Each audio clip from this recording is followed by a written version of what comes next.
புயலுக்கு முன்பு பேரழிவு பற்றிய விழிப்புணர்வு தயாரிப்பு, பேரிடர் மேலாண்மை, பாதிப்பு குறைப்பு நடவடிக்கைகள் போன்றவற்றை மேற்கொள்றதுக்கு இந்த புயலின் பெயர்கள் உதவும்.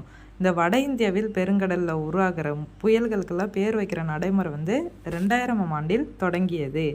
புதுடெல்லியில் உள்ள உலக வானிலை அமைப்பின் மண்டல சிறப்பு வானிலை ஆய்வு மையம் 2004 செப்டம்பரில் இருந்து புயல்களுக்கு பெயர் வைக்க 64 பெயர்களை பட்டியலிட்டுள்ளது.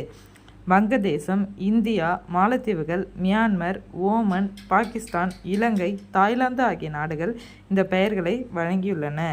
இதில் இந்தியா கொடுத்து ஏற்கனவே பயன்படுத்தப்பட்ட பெயர்கள் அக்னி, ஆகாஷ், பிஜ்லி, ஜல் 4 பூதங்கள். ஜல்னா 4 பூதங்கள். கடைசியாக லெஹர் அலை. இன்னும் வரவிருப்பவை மேக், சாகர், வாயு. கஜா புயலின் பெயர் இலங்கை தந்தது.